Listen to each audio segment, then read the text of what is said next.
मोदीजी, माझी एक विनंती आहे आपल्याला. फाळणीमध्ये काय झालं होतं, कोण लोकांनी मागणी केली होती, कोणाचा फायदा झाला होता, ते किती वर्ष झाले मोदीजी? फाळणी होऊन किती वर्षे झालेले आहे, किती दशक गेलेले आहे. आता तुम्ही त्या मुद्द्याला पुन्हा उकळून काढत आहे. तुम्ही आणि तुमच्या सरकारमध्ये काही पुढे जाण्याचा रास्ता आहे का नाही, की पुढे आम्ही काय करणार आहे, येणाऱ्या 10, 20, 25 वर्षामध्ये आम्ही काय काय करणार आहे. तुम्ही आणि तुमच्या पक्षातल्या लोकांना कधी बाबर आठवतो, कधी औरंगजेब आठवतो, कधी हिजाब तुम्हाला दिसतं, कधी वक्फ तुम्हाला दिसतं. तुम्ही पुढे जा ना. जे झालं होतं ते झालं होतं. जे फाळणीच्या वेळी ज्यांना पाकिस्तानला जायचं होतं ते गेले मोदीजी. या देशाला आम्ही मान्य केले, आम्ही स्वीकारले, आम्ही या देशामध्ये राहिले, अभिमान आहे आम्हाला या देशामध्ये राहण्याचा. आता तुम्हाला पण इतक्या वर्षानंतर कशाला आपण हिस्ट्री गेली, फिनिश. आता पुढे बघा मोदीजी, की पुढे आपल्याला काय करायचं आहे. हे सर्वप्रथम तर मला हे सांगायचं आहे की एकदा सगळं नाव बदलूनच टाका. म्हणजे भारताचं जे नाव आहे ना, मी एक सुझाव करतो आणि तुम्ही याच्या बाबतीतही लोकांना विचारा की माझा सुझाव आहे की या देशाला मोदीस्तान नाव द्या. नरेंद्र मोदीच्या नावाने आपण या देशाचं नाव द्यावं, कारण त्यांना आपण तसंही भगवानचा दर्जा दिलेला आहे.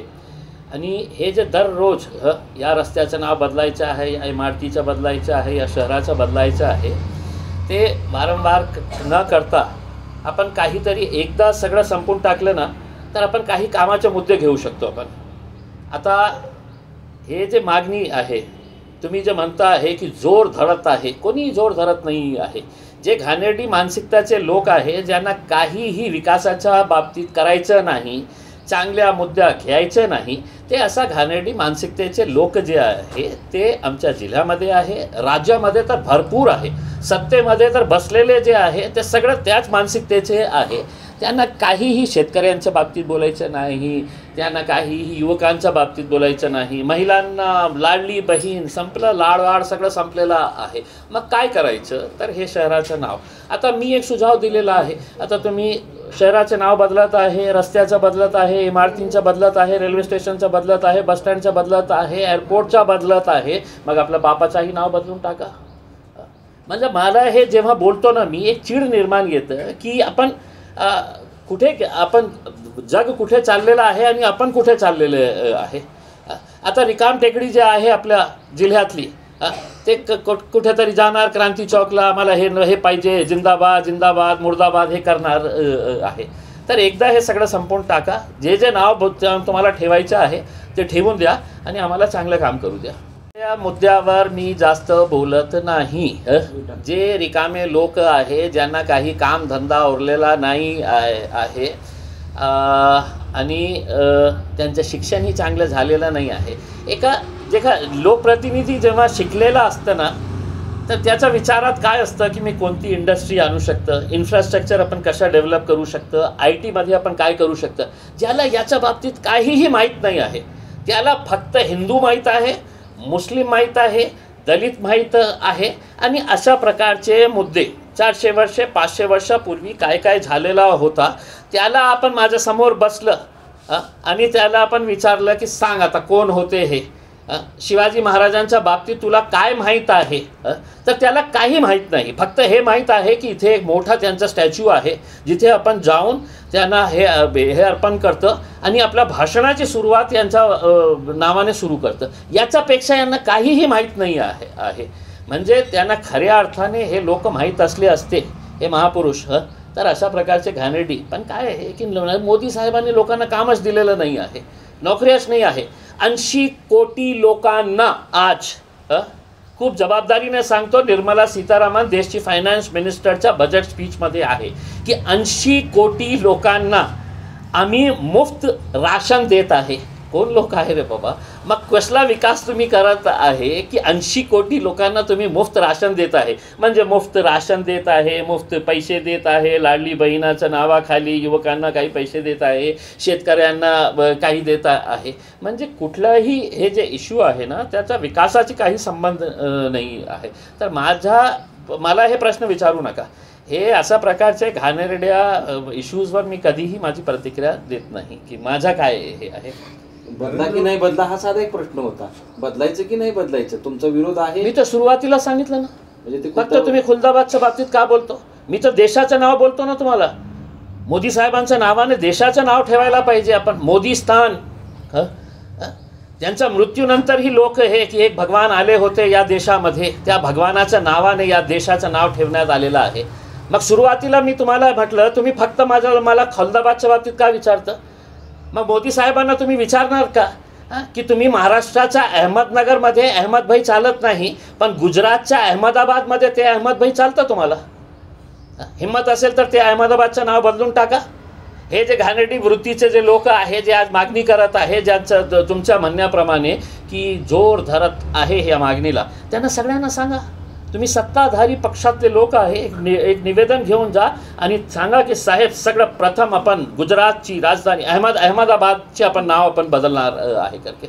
आहे का हिंमत तुमच्यामध्ये. नाही करणार. तुम्हाला काय एकी लोकल लेवलवर असंच खेळत राहणार आहे. म्हणजे याचं मोदीजींचं भाषण ऐकल्यानंतर आपल्याला असं वाटतं की इम्तियाज जलील तुझा मी विकास करणार आहे, तुझा खूप विकास करणार आहे, पण ते तुझ्या घर विकून जे पैसे येतील ना त्याच्यातून मी तुझा विकास करणार आहे. वक्फ बोर्डाची जमीन जे आहे ते आहे मुस्लिम समाजातली आहे. म्हणजे याचा अर्थ हे आहे की तुमचीच जागा आम्ही घेणार, ते विकणार, किंवा आमचे मोठे जे जवळचे लोक आहे जे बडे बडे उद्योगपती आहेत त्यांना देणार, आणि त्या पैशातून तुम्हाला विकासच करायचं होतं तर तुम्ही आम्हाला आता हे उत्तर द्या की किती वर्षापासून आपण पंतप्रधान आहे या देशाचे, prime minister, honourable prime minister of India आहे. मग काय काय विकास केलं तुम्ही एकदा तरी सांगा ना आम्हाला. या सगळ्यांचा विकास तुम्ही असंच करतं का की मंदिरांच्या ट्रस्टची जी जागा आहे ते घेतं, ते विकतं आणि ते हिंदू लोकांचा विकास करतं. सिखांची जे जागा आहे, जे जैन समाजाची जे जागा आहे त्यांच्या ट्रस्टची किंवा त्यांच्या बोर्डची जी जागा आहे ते आपण विकून आपण हे करतं का. त्यांचा विकास नाही करतं ना, फक्त मुस्लिमांच्या बाबतीत. आणि ठीक आहे, बेटर लेट दॅन नेव्हर. तुम्हाला कमस कम इतकं हे तर झालं मोदीजी की मुस्लिमांचा विकास करायचं आहे, पण हे आम्हाला पटत नाही की जे बिल तुम्ही आणलेले आहे ते फक्त मिसलीड करण्यासाठी मिस्चिवियस एक बिल आणलेलं आहे. फक्त मुस्लिम समाजाची जे उरलेली जे जागा आहे खऱ्या अर्थाने तुम्ही फक्त ते इम्प्लिमेंट केले असते. वक्फ बोर्डाचा जे ॲक्ट आहे, जे एक्झिस्टन्स आहे, तुम्हाला कलेक्टर मानत नाही वक्फ बोर्डाच्या डिसिजन्सच्या, ट्रिब्युनलची जागाच्या बाबतीत वक्फ कलेक्टर मानत नाही आहे, म्हणून हे सगळं जागा जे गेलेली आहे ते तुमच्या सरकारच्या आणि तुमच्या अधिकाऱ्यांच्या प्रशासनाच्यामुळे हे सगळं गेलेले आहे. तुम्ही त्याचा कडेकोट अंमलबजावणी केली असती तर बहुतेक आज मुस्लिमांचा स्वतःचा विकास झाला असता. मी तर विधानसभेमध्ये एक भाषण केलं होतं की तुम्ही जे 200, 250, 300 कोटी रुपयेचं बजेट देतो मुस्लिमांना, ते देण्याची आवश्यकता नाही आहे. मुस्लिम समाजाच्या जे वक्फ बोर्डाची जमीन आहे ते मुस्लिम समाजाला परत करा, वक्फ बोर्डाला परत करा. काही खैरात मुस्लिम समाज तुम्हाला देण्याची ताकद रखतं का. विरोधक या वक्फ बोर्डाचा वापर करून तुष्टीचं राजकारण करतात. तुम्हाला मान्य आहे की विरोधक वक्फ बोर्डाचा वापर आपल्या याच्यासाठी करतो की मुस्लिमांची घृणा निर्माण व्हावी. ते मला असं वाटत नाही आहे की बघा ते बिल जे आहे ते आम्ही सविस्तर वाचलेलं आहे. त्याच्यामध्ये एक तुम्ही त्याचा एक क्लॉज, एक उदाहरण म्हणून हे सांगतो की समजा तुमच्याकडे खूप प्रॉपर्टी आहे आणि तुम्हाला वाटत असेल की एक मुस्लिम समाजाचं काही ट्रस्ट जे आहे चांगलं काम करत असेल आणि जे जमीन मालक जे आहे जे ते नॉन मुस्लिम आहे, त्यांना हे अधिकार आहे की माझा पैसा, माझी प्रॉपर्टी कुणाला दान करायची. ते सिखाला दान करू शकतं, ते कोणत्या जैन समाजाला ट्रस्टला देऊ शकतं, ते ख्रिश्चन समाजाला देऊ शकतं.